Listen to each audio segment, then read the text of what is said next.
और इस बीच एक बड़ी खबर सामने आ रही है। इस वक्त की बड़ी और अहम जानकारी आपको बता दें।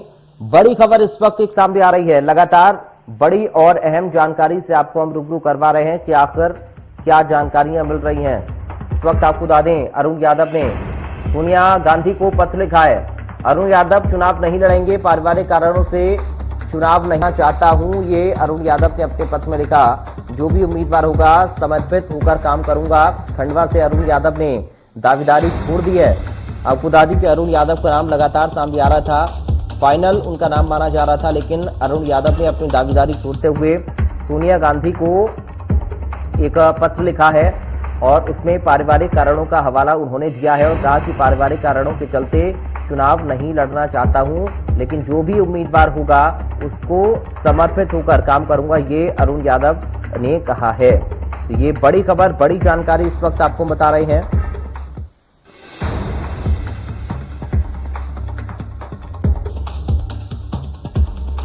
तो अरुण यादव ने सोनिया गांधी को पत्र लिखा है और अपनी दावेदारी छोड़ दी है। पारिवारिक कारणों का हवाला दिया है अरुण यादव ने। अरुण यादव की ओर से ये कहा गया है कि जो भी उम्मीदवार होगा पूरी तरह से समर्पित होकर काम करूंगा। अर्थात रेजिडेंट एडिटर प्रभु पटेरिया लाइव जुड़ गए अधिक बातचीत और जानकारी के साथ। प्रभु जी, अरुण यादव ने अपनी दावेदारी छोड़ दी है, क्या कुछ इसके कारण सामने आ रहे हैं? देखिए पराग, जिस तरीके से अरुण यादव ने कहा है ट्वीट करके कि वो अपने पारिवारिक कारणों से चुनाव नहीं लड़ना चाहते हैं, ये तो एक वो बात है जो उन्होंने कही है। तो इसके ठीक पहले यदि हम जाते हैं तो अरुण यादव को देखें। अरुण यादव जब से वो सीट रिक्त हुई है खंडवा लोकसभा सीट नंद कुमार सिंह चौहान के निधन के बाद से, तब से लगातार तैयारी कर रहे थे। वो लगातार चुनाव अभियान में जुटे हुए थे, तो जनता के बीच में जोड़ रहे थे। और वो भी पिछले हफ्ते ही जब अरुण यादव का चुनाव लड़ने की तैयारियों की बात हुई तो उसको लेकर दिग्विजय सिंह ने उनको ट्विटर पर बधाई दी थी, जिसका उन्होंने धन्यवाद भी दिया था, उनकी शुभकामनाओं के लिए आभार प्रकट किया था। तो एक तरीके से कि अरुण यादव पूरी तरह चुनाव लड़ने के लिए तैयार थे, लेकिन कहीं ना कहीं कांग्रेस के अंदर जो एक खींचतान मची हुई है अरुण यादव को लेकर, उस वजह से उन्होंने एक डिफेंसिव दांव खेला है। शायद वो ये चाहते हैं कि पार्टी अब उन्हें मनाकर टिकट दे, या यदि पार्टी और कोई फैसला लेती तो उन्होंने ये कहा है कि वो पार्टी के साथ सहमत होंगे। और एक बड़ी बात पराग इससे पूरी ये है कि दावेदारी छोड़ने के बाद भी अरुण यादव आज भी अपने खंडवा लोकसभा क्षेत्र के बागली विधानसभा में लगातार कार्यकर्ताओं भी जा रहे हैं, प्रशिक्षण कार्यक्रम चला रहे हैं। तो ये नहीं कहा जा सकता कि वो चुनाव से दूर है। बस उनने ये कहा है कि वो पार्टी जिसे भी टिकट देगी वो चुनाव उसके लिए पूरा सहयोग करेगी। यानी अरुण यादव को अगर टिकट पार्टी नहीं देती है, उनके इस पत्र को स्वीकार किया जाता है, उनको नहीं माना जाता है, तो वो पूरे समर्पित भाव से उस उम्मीदवार का साथ देंगे और पार्टी को जिताने के लिए काम करेंगे। अरुण यादव ये कह रहे हैं। अरुण यादव जो कह रहे हैं पराग, उससे यही आशय निकाला जा सकता है कि पार्टी जिसे भी टिकट देगी उसे समर्पित भाव से उसको जिताने का काम करेंगे। लेकिन अब 30 सितंबर को ही उन्होंने एक और ट्वीट किया था, तो कमलनाथ जो प्रदेश कांग्रेस अध्यक्ष उनसे और प्रदेश प्रभारी मुकुल वासनिक से वो मिले थे, तो उस समय उन्होंने ये साफ किया था कि वो तमाम राजनीतिक परिस्थितियों से वहां के उनको अवगत करा चुके हैं। तब भी उन्होंने यही बात कही थी, पार्टी जिसको भी टिकट देगी उसको समर्थन देंगे, उसके लिए काम करेंगे। लेकिन एक चीज उन्होंने ये कही थी कि राजनीतिक मध्य प्रदेश और खंडवा की राजनीतिक परिस्थितियों से वो राहुल गांधी को अवगत कराना चाहते हैं। अब ये अभी तक खुलासा नहीं हुआ कि राहुल गांधी से उनकी मुलाकात हुई या नहीं हुई है, लेकिन उसके बाद वापस खंडवा। लेकिन प्रभु जी, आपको क्या बड़ा कारण इसके पीछे नजर आ रहा है? क्योंकि अचानक से पारिवारिक कारण नहीं हो सकते हैं, और अगर पहले शुभकामनाओं को स्वीकार कर रहे हैं अरुण यादव, तो अचानक से आखिर क्या इसकी वजह है? पराग, इसके पीछे कांग्रेस की अंतर्कलह मानी जा सकती है। अरुण यादव प्रबल दावेदार हैं प्रदेश कांग्रेस के अध्यक्ष पद के लिए। फिर से यदि हम कहें तो कांग्रेस में जिस तरीके से परिवर्तन की बयार चल रही है और जिस तरीके से लगातार मांग उठ रही है, मध्य प्रदेश में नेतृत्व परिवर्तन की बात उठ रही है, तो उसमें से यदि कोई एक नाम और सामने आता है तमाम अध्यक्ष पद के दावेदारों, उसमें अरुण यादव को भी नाम माना जा सकता है। क्योंकि 2018 तक जब वो अध्यक्ष थे तो उन्होंने बहुत अच्छा काम किया था, बहुत संघर्ष उन्होंने सड़क पर किया था। तो कहीं ना कहीं उनकी भी एक अच्छी पूरी फॉलोइंग है पूरे प्रदेश में, और कांग्रेस में वो युवा चेहरा बनकर सामने आ सकते हैं। लेकिन यहाँ पर सुरेंद्र सिंह सेरा जो निर्दलीय विधायक हैं, वो अपनी पत्नी के लिए लगातार टिकट की दावेदारी कर रहे हैं। और कमलनाथ जी का एक बयान इसमें चर्चा में जरूर है पराग, जो उन्होंने कहा था शुरू में जब अरुण यादव की दावेदारी की बात आई थी कि अरुण यादव ने अभी तक मुझसे बात नहीं की। हालांकि सर्वे में पहला नाम और शायद ये कहते हैं अकेला नाम अरुण यादव का ही है खंडवा से। लेकिन क्या अरुण यादव ये नहीं चाहते कि विवादों के बीच में उनका नाम आगे किया जाए, विवादों के बीच में वो जनता के बीच में जाए, उम्मीदवारी अपने उनको उम्मीदवार बनाया जाए, अपनी दावेदारी पेश करें? विवादों से क्या अरुण यादव दूर रहना चाहते हैं, इस वजह से उन्होंने ये खत लिखा है?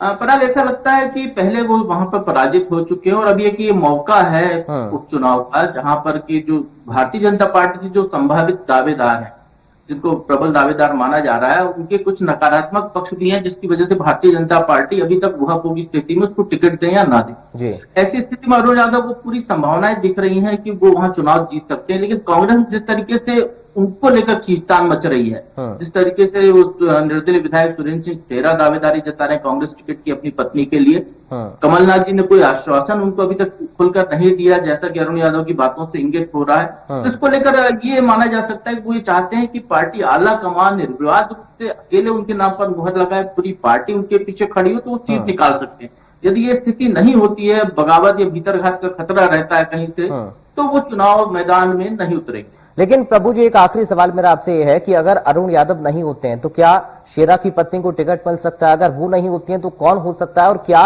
इस वक्त एक मजबूत फैसले की आवश्यकता कांग्रेस पार्टी को वहां पर है? यदि हम खंडवा की परिस्थितियों को देखते हैं पराग, तो सुरेंद्र सिंह सेहरा जो चुनाव जीते थे निर्दलीय, उसमें ये कहा जाता है, खंडवा के लोगों का कहना है कि उनको भारतीय जनता पार्टी में नंद कुमार सिंह चौहान जो तत्कालीन सांसद थे, उनकी तरफ से सपोर्ट था, इस वजह से वो अर्चना चिटनिस को हरा पाए थे, जो भाजपा की उम्मीदवार थी। अब वो चूंकि कांग्रेस के समर्थन में आ गए थे, सरकार थी, तो उसके बाद वो जैसी सरकार गिरी कांग्रेस की, वो भारतीय जनता पार्टी के खेमे जाते हुए दिखाई दिए थे। फिर बाद में वो पलट कर कांग्रेस, तो उनकी आस्था एक जगह स्थिर नहीं है। तो ऐसे में ये दावा किया जाना संभव नहीं है कि उनकी पत्नी को ही टिकट दिया जा सकता है। यदि अरुण यादव नहीं लड़ते हैं तो प्रबल दावेदार यदि कोई नाम होगा तो उनके छोटे भाई सचिन यादव का भी नाम हो सकता है। कांग्रेस किसी बाहरी पर भी दांव लगा सकती है, जिस तरीके से भारतीय जनता पार्टी दांव खेल रही है। और अरुण यादव को लेकर भी ये कयास लग रहे हैं कि वो क्या भारतीय जनता पार्टी में शामिल हो सकते हैं। ठीक है,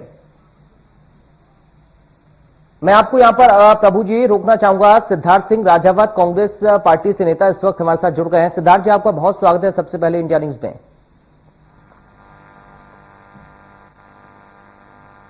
सिद्धार्थ जी, आपको आवाज आ रही है मेरी?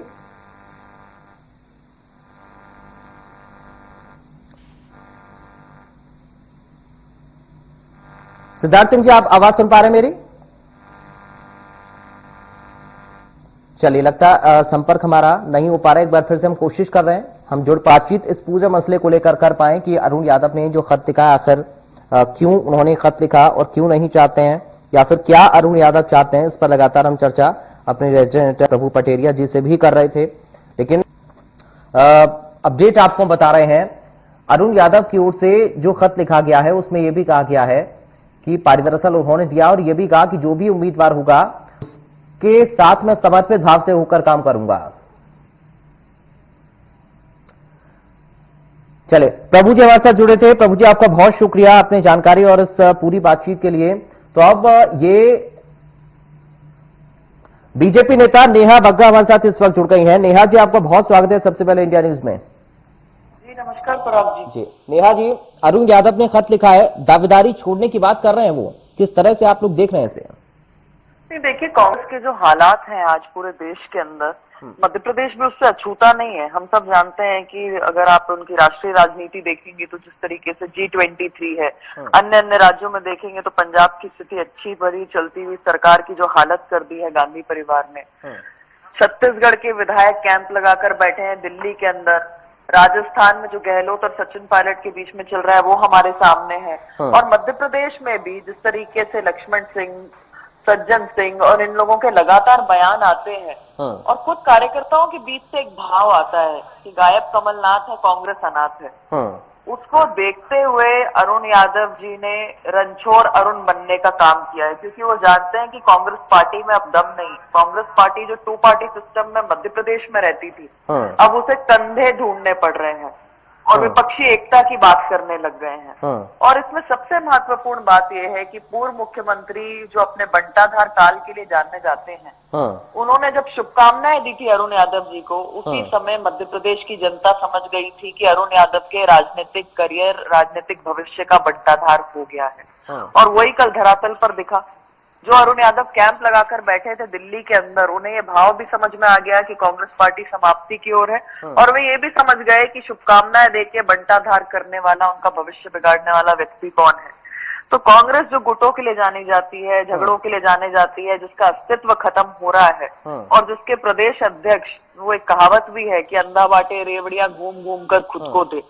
पूर्व के मुख्यमंत्री कमलनाथ, प्रदेश अध्यक्ष कमलनाथ, नेता प्रतिपक्ष कमलनाथ, और ये कमलनाथ मध्य प्रदेश में पाए नहीं जाते हैं। अभी फिर मैंने सुना है कि भोपाल से गायब हो गए। ठीक है नेहा जी आप बनी रहिए हमारे साथ। कांग्रेस पार्टी से नेता सिद्धार्थ सिंह राजावत भी जुड़ गए। सिद्धार्थ जी, आपका स्वागत है इंडिया न्यूज में।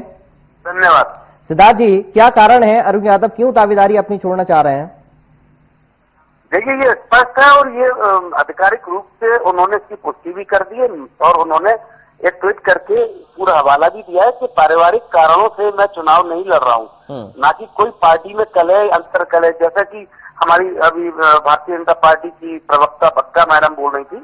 तो पहले तो मैं ये स्पष्ट कर दूं कि बग्गा मैडम जी, कांग्रेस को कोई भी सर्टिफिकेशन आपसे लेने की जरूरत नहीं है। अंतर कलह कांग्रेस में है कि भाजपा में है। सर्वप्रथम तो आप पहले इसको चेक करिए। मुख्यमंत्री के दौर में नरेंद्र सिंह तोमर है कि सिंधिया सिंह जी को कब हटाया जा रहा है, कब कैलाश विजयवर्गीय एक्टिव मोड में आ जाते हैं और कब है ना अनएक्टिव हो जाते हैं, कब वो अपने घर पे चाय नाश्ते के लिए ब्राह्मणों की एक लॉबी को इकट्ठा करते हैं। मध्य प्रदेश छत्तीसगढ़ की हर खबर सीधे आपके मोबाइल फोन पर, सोशल मीडिया के हर प्लेटफॉर्म पर है। इंडिया न्यूज मध्य प्रदेश छत्तीसगढ़, अभी सब्सक्राइब करें हमारा चैनल और पाएं मध्य प्रदेश छत्तीसगढ़ की पल पल की खबर।